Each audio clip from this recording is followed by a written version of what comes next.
నడుస్తున్నది పండుగలు పెళ్లిళ్ల సీజన్. శుభకార్యాలతో దేశంలో ఎటు చూసినా సందడి కనిపిస్తోంది. మరో 2-3 నెలలు ఇదే పరిస్థితి. అయితే శుభకార్యాల్లో పిండి వంటలకు కీలకమైన చక్కెర సామాన్యులకు అందనంటోంది. దీని ధరలు ఒక్కసారిగా పెరిగిపోయాయి. 6 నుంచి 7 వారాల వ్యవధిలోనే ఏకంగా సుమారు 50% పెరగటం పరిస్థితి తీవ్రతకు అద్దం పడుతోంది. ఓవైపు ఇతర నిత్యావసర వస్తువుల ధరలు కూడా పెరగ్గా భారీగా పెరిగిన చక్కెర ధరలే సామాన్యులను మరింత కలవరపెడుతున్నాయి. మరి ఎందుకు ఈ పెరుగుదల? ఇథనాల్ కోసం చెరుకును మళ్లించడమే కారణమా? ప్రభుత్వం తీసుకుంటున్న దిద్దుబాటు చర్యలేంటి?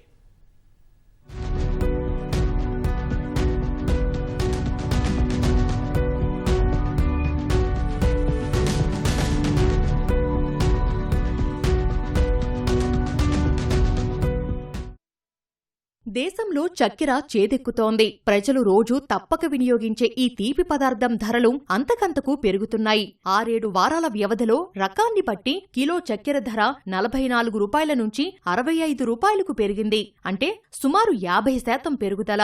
రోజుల వ్యవధిలో చక్కెర ధర ఈ స్థాయిలో పెరగడంతో సామాన్య ప్రజలు బెంబేలెత్తుతున్నారు. ప్రస్తుతం నడుస్తున్నది పండగలు పెళ్లిళ్ల సీజన్ కావడంతో చక్కెరకు డిమాండ్ పెరిగింది. దీంతో వ్యాపారులు చక్కెరను భారీగా నిల్వ చేసుకున్నారు. దీని ప్రభావం హోల్సేల్ ధరలపై పడింది. అదే సమయంలో ప్రభుత్వ అంచనాల కంటే చక్కెర దిగుబడి తగ్గింది. అక్టోబర్ నుంచి సెప్టెంబర్ వరకు మార్కెటింగ్ సీజన్ గా భావిస్తారు. ఈ సీజన్లో కేంద్ర ప్రభుత్వం 34.3 మిలియన్ టన్నుల ఉత్పత్తి వస్తుందని అంచనా వేసింది. అయితే పరిస్థితులు చూస్తూ ఉంటే సెప్టెంబర్ 30తో ముగిసే సీజన్ నాటికి 30.6 మిలియన్ టన్నులే వచ్చేలా కనిపిస్తోంది. అంటే ఉత్పత్తి 11% తగ్గుతున్నట్లు లెక్క. దేశంలో చక్కెర ధరలు పెరగడానికి ప్రాథమికంగా ఇది మొదటి కారణం. ఇది మాత్రమే కాదు, ఇంకా అనేక కారణాల వల్ల ధరలు పైపైకి ఎగబాకుతున్నాయి.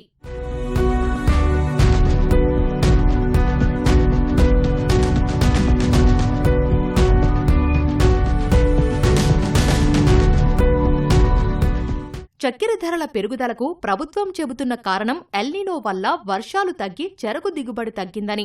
అయితే నిపుణుల మాట మాత్రం మరోలా ఉంది. ఇప్పుడు చక్కెర ఎగుమతులపై నిషేధం విధించినా ఉత్పత్తిపై అధిక అంచనాలు వేసుకుని గతంలో ఎక్కువ ఎగుమతులకు అనుమతి ఇచ్చిందని నిపుణులు అంటున్నారు. ఈ సీజన్లో 15 లక్షల టన్నుల చక్కెర ఎగుమతులకు కేంద్రం అనుమతించింది. ఈ ఏడాది ఫిబ్రవరిలో మరో 5 లక్షల టన్నులు ఎగుమతి చెయ్యాలని నిర్ణయించింది. మే నెలలో చక్కెర ఎగుమతులపై నిషేధం విధించే వరకు 8 లక్షల టన్నుల చక్కెర విదేశాలకు ఎగుమతి అయ్యింది. నిపుణులు చెబుతున్న దాని ప్రకారం కేంద్ర ప్రభుత్వం చక్కెర ఉత్పత్తిని తప్పుగా అంచనా వేసి ఎగుమతులకు అనుమతి ఇవ్వడం దేశంలో దీని ధరలు పెరగడానికి మరో కారణం. దీనికి అంతటికీ కారణము ఒకటేందంటే ఓవరాల్ ప్రొడక్షన్ తగ్గడం, అంటే 4 మిలియన్ టన్స్ తగ్గింది. రెండోది ఒక మోర్ దెన్ 10% మనం ఎథనాల్ ఏదైతే ఇప్పుడు పెట్రోల్లో కలిపి మనకు ఇంధనంగా ఇస్తుర్రో, సో దానికోసము ఇది అలొకేట్ అవుతున్నది. సో అంటే అది కొత్త డిమాండ్ మనకు. ఇదే కాకుండా ఒకటి డిజీజ్ అనేది అక్కడ లోకల్గా మనకు పెరిగింది. ఎస్పెషల్లీ మహారాష్ట్ర, యూపీ, కర్ణాటక ఈ మేజర్ షుగర్ ప్రొడ్యూసింగ్ ఏరియాలల్లో. ప్లస్ గ్లోబల్గా కూడా ఇప్పుడు బ్రెజిల్ లాంటి కంట్రీలో కూడా అక్కడ వర్షాలు పడక అక్కడ షుగర్ జనరల్గా ప్రొడక్షన్ ఎక్కువగా ఉంటుంది. వాళ్ళు కూడా ఒకటేందంటే తగ్గడము లేదా ఎథనాల్కి దానికి అక్కడ వాడడము. అయితే షుగర్ ఇప్పుడు ఏందనంటే పండుగ సీజన్ ఇప్పుడు మొదలు కాబోతుంది. అంటే మేజర్ పండుగలు లైక్ గణేష్ చతుర్థి, దసరా, దీపావళి, సో అన్నిట్లో కూడా కన్జంప్షన్ చాలా ఎక్కువగా ఉంటుంది జనరల్గా. అయితే ఈ పరిస్థితులు ఇంకా రేట్లు పెరగొచ్చు అనేది ఒకటి ఉన్నది. వాస్తవానికి చక్కెర ధరల పెరుగుదల సుమారు నెలన్నర క్రితం ప్రారంభమైంది. అయితే అంతకు ముందు అంటే మే నెలలో కేంద్ర ప్రభుత్వం చక్కెర ఎగుమతులపై నిషేధం విధించింది. వచ్చే సెప్టెంబర్ 30 వరకు ఈ ఆంక్షలు కొనసాగనున్నట్లు వివరించింది. ముడి చక్కెర, తెల్ల చక్కెర, శుద్ధి చేసిన చక్కెర ఇలా అన్ని రకాల ఎగుమతులకు నిషేధం వర్తిస్తుందని తెలిపింది. ఐరోపా సమాఖ్య, అమెరికాకు కోటా ఒప్పందాల ప్రకారం జరిగే ఎగుమతులకు ఈ ఆంక్షలు వర్తించవని కేంద్ర ప్రభుత్వ వర్గాలు తెలిపాయి. కేంద్ర ప్రభుత్వం ఈ నిర్ణయం తీసుకునే సమయానికి దేశంలో చక్కెర ధరలు స్థిరంగానే ఉన్నాయి. మరి రాబోయే ప్రమాదాన్ని కేంద్రం ముందే ఊహించి దాని ఎగుమతులపై నిషేధం విధించిందా అన్నది తెలియదు. ఏది ఏమైనా నిషేధం విధించడం కాస్త మంచే చేసింది. లేకుంటే కొరత ఏర్పడి చక్కెర ధరలు మరింత పెరిగేవి. గతం కంటే ఇప్పుడు ప్రజలకు ఏ మేరకైతే చక్కెర అవసరముందో తగు మోతాదులో మార్కెట్లో దొరకడం లేదనేది వాస్తవం. అందుకు పలు కారణాలని చెప్పవచ్చు. ఒకటి, ఉత్పత్తి గణనీయంగా తగ్గిపోవడం ద్వారా ఈ ప్రభావం చూపుతుందని చెప్పాలి. అధికారుల అంచనాల ప్రకారం ఈ సంవత్సరం చక్కెర ఉత్పత్తి అంచనాలు భారీగా తగ్గాయి. సుమారుగా 340 లక్షల మెట్రిక్ టన్నుల చక్కెర మార్కెట్లోకి వస్తుందని అంచనా వేశారు. కానీ కేవలం 306 లక్షల మెట్రిక్ టన్నుల చక్కెర మాత్రమే మార్కెట్లోకి రావడం ద్వారా ఈ గందరగోళ పరిస్థితి ఏర్పడుతుందని చెప్పాలి. మరొకటి, అధిక వర్షాలు పడడం ద్వారా పంట ఉత్పత్తి కొంత నీట మునిగిపోవడం, అదేవిధంగా పంటలు రోగాల బారిన పడడం ద్వారా చక్కెర ఉత్పత్తి గణనీయంగా అందుబాటులోకి రాలేకపోయిందని చెప్పవచ్చు. చక్కెర ధరల పెరుగుదల నేపథ్యంలో మరిన్ని దిద్దుబాటు చర్యలు కూడా చేపట్టింది. 10 ఏళ్ల తర్వాత తొలిసారిగా చక్కెర దిగుమతులకు అనుమతించింది. ముడి పంచదారను 10 లక్షల టన్నుల మేర అక్టోబర్ 31 లోపు సుంకం లేకుండా దిగుమతి చేసుకునేందుకు అవకాశమిచ్చింది. దీన్ని ప్రాసెస్ చేసేందుకు 2 నెలల సమయం ఇస్తున్నట్లు తెలిపింది. దేశంలోకి దిగుమతి అయిన తేదీ నుంచి ఇది వర్తిస్తుంది. మార్కెట్లో చక్కెర కొరతను నివారించేందుకు మరో కీలక నిర్ణయం తీసుకుంది. చక్కెర సరఫరా పెంచడం, కృత్రిమ కొరతను నివారించడం, ధరల పెరుగుదలకు అడ్డుకట్ట వేసేందుకు వీలుగా నిల్వలపై ఆంక్షలు విధిస్తూ నిర్ణయం తీసుకుంది. నెలకు 10 మెట్రిక్ టన్నుల కంటే ఎక్కువ విక్రయించే, వినియోగించే పెద్ద వ్యాపారులు, పరిశ్రమలు తమ వద్ద 15 రోజులకు సరిపడా నిల్వలనే ఉంచుకోవాలని ఆదేశించింది. మిఠాయిలు, ఇతర పదార్థాలు, శీతల పానీయాల తయారీదారులు, ఆహార శుద్ధి యూనిట్లు, అమ్మకందారులు, ఇతర సంస్థాగత కొనుగోలుదారులపై ఈ ఆంక్షలు విధించింది. నవంబర్ 30 వరకు ఈ ఆంక్షలు అమల్లో ఉంటాయని కేంద్రం తెలిపింది. రెండోది ఏంటంటే హోర్డింగ్. కొంతమంది బిజినెస్ మెన్ ఆల్రెడీ దీన్ని రేట్లు పెరుగుతున్నాయి కాబట్టి దాన్ని ఇంకా స్టాక్ అట్లనే పెట్టుకొని అందుబాటులో లేకుండా షార్టేజ్ క్రియేట్ చేసి దాని ప్రైస్ పెంచడం అనేది కూడా ఆలోచన ఉన్నది. అయితే ఓవరాల్గా కూడా ఈ అగ్రికల్చర్ ప్రైజెస్ ఇవన్నీ కూడా ఫ్యూచర్లో కూడా ఇంకా పెరుగుతాయి. ఇప్పుడు ఉన్న కరువు పరిస్థితి అనండి, లేదా ఓవరాల్ అగ్రికల్చర్ సినరియో అనండి. సో ఇది అంటే ప్రత్యామ్నాయంగా డెఫినెట్గా గవర్నమెంట్ నుంచి రకరకాల సపోర్ట్ అనేది మనకు అందుబాటులో ఉండాలి. ఇటు రైతులకు కానీ, అటు ఎస్పెషల్లీ సాయిల్ విషయంలో కానీ, ఈ ప్రొడక్షన్ ఇంప్రూవ్మెంట్ విషయంలో కానీ. సో ఇందులో పంట వ్యర్థాల నుంచి బయోచార్ చేయడము, అట్లనే ఈ యొక్క బగ్గాస్ అని అంటాము జనరల్గా షుగర్ ఫ్యాక్టరీ నుంచి వచ్చేది, దాని నుంచి కూడా బయోచార్ చేయడము. తర్వాత ఈ యొక్క ప్రెస్ మడ్ అని అంటాము, దాన్ని మనము కంపోస్టు, లోకల్ ఫర్టిలైజర్స్లలో కలపడము. సో ఇట్లా అంటే ఇంటిగ్రేట్ చేసుకుంటా మనం ఈ యొక్క షుగర్ సెక్టర్ ఏదైతే ఉన్నదో ఇది మోస్ట్ ఇంపార్టెంట్ సెక్టర్ కాబట్టి అన్ని విధాలుగా అటు ఆహార భద్రత అనండి, ఈవెన్ ఇప్పుడున్న ఆల్టర్నేటివ్ టు మనం ఫాజిల్ ఫ్యూయల్స్, పెట్రోల్ దానికి కూడా ఇది వాడుతున్నారు కాబట్టి డెఫినెట్గా పాలసీస్ అనేది మనము. దేశంలో చక్కెర ధరల పెరుగుదలకు కేంద్రం చెరకును ఇథనాల్ తయారీకి మళ్లించడం కూడా కారణమని విమర్శలు వచ్చాయి. అయితే దీనికి కేంద్రం వివరణ ఇచ్చింది.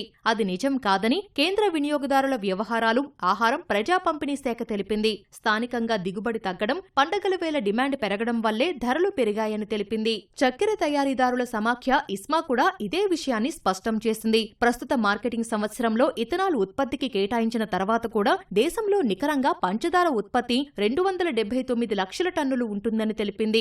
మార్కెటింగ్ సంవత్సరం ముగిసే సెప్టెంబర్ 30 వరకు 35 లక్షల టన్నుల చక్కెర అందుబాటులో ఉంటుందని తెలిపింది.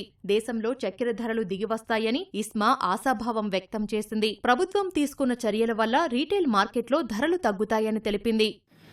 ఒకవైపు పండగల సీజన్ మొదలైంది, అంటే స్వీట్ల డిమాండ్ పెరగబోతోంది. అదే సమయంలో చక్కెర ధరలు కూడా చాలా పెరిగిపోయాయి. ఇది చాలా మటుకు వినియోగదారులకు ఇబ్బంది కలిగిస్తుంది. మరి దీని కారణాలు ఏంటో చూద్దాం.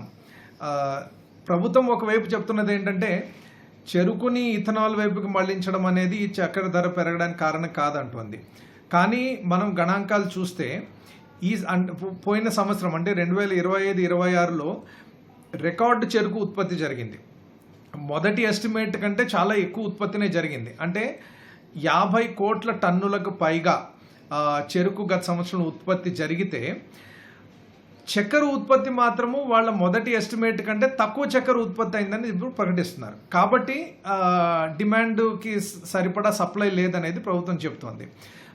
దీంట్లో రెండు విషయాలు మనం కేర్ఫుల్గా చూడాలి. ఒకటి, చక్కెర ఉత్పత్తి తగ్గబోతోంది అనేది ప్రభుత్వం ముందే గుర్తించకపోవడం వలన దానికి తగు చర్యలు తీసుకోకపోవడం వలన కూడా ఈ సమస్య ఉత్పన్నమైందనేది ఎక్స్పర్ట్సే చెప్తున్నారు. అంటే అశోక్ గులాటి, రమేష్ చంద్ లాంటి వాళ్ళు ఎవరైతే ప్రభుత్వంతో క్లోజ్గా పనిచేస్తారో ఆర్థిక శాస్త్రవేత్తలు వాళ్ళే ఇది చెప్తున్నారు. అంటే ఫోర్కాస్టింగ్ సరిగా లేదు, చక్కెర ఉత్పత్తి తగ్గుతోందనేది ముందే గమనించలేదు. చక్కెర వినియోగంలో ప్రపంచంలోనే భారత్ మొదటి స్థానంలో ఉంది.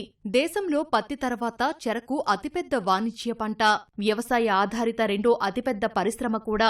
దేశంలో సుమారు 5 కోట్ల మంది చెరకు రైతులు ఉంటారు. గ్రామీణ భారతంలో రైతులకు ఈ పంట సాగు ప్రధాన ఆదాయ వనరు. చక్కెర పరిశ్రమల్లో ఆధారపడి 5 లక్షల మంది పనిచేస్తున్నారు. ఇక 2021-22 సీజన్లో చక్కెర ఉత్పత్తిలో భారత్ బ్రెజిల్ను అధిగమించి ప్రపంచంలోనే అగ్రస్థానంలో నిలిచింది.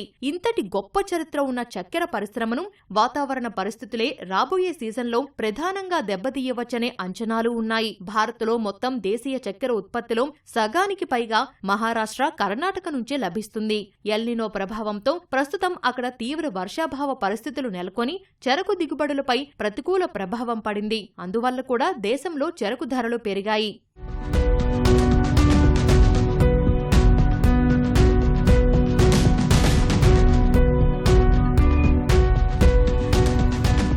ఓవైపు చక్కెర ధరలు పెరుగుతూ ఉంటే దేశంలో ఇతర నిత్యావసర వస్తువుల ధరలు కూడా భగ్గుమంటున్నాయి. ప్రధాన ఆహారమైన బియ్యం ధరలు పైపైకి ఎగబాకుతున్నాయి. నాణ్యమైన సన్నబియ్యం ధరలు 2 నెలల క్రితం రకాన్ని బట్టి కిలో 50 రూపాయల నుంచి 55 రూపాయలు ఉండగా ఇప్పుడు 63 రూపాయల నుంచి 70 రూపాయల మధ్య ఉంటోంది. పైగా ఈ బియ్యం నాణ్యంగానూ ఉండడం లేదు. ఇక ఉల్లిగడ్డ ధర నెల రోజుల వ్యవధిలోనే రెట్టింపైంది. జూన్ మొదటి వారంతో పోలిస్తే వెల్లుల్లి ధరలు కూడా 100% పెరిగాయి. కూరగాయల స్టోర్లలో అయితే సాధారణ మార్కెట్ల కంటే 100 రూపాయలు అధికంగా వసూలు చేస్తున్నారు. వంట నూనెల ధరలు కేజీకి 4 నుంచి 5 రూపాయలు పెరిగాయి. అనేక రకాల కూరగాయల ధరలు కూడా మండుతున్నాయి.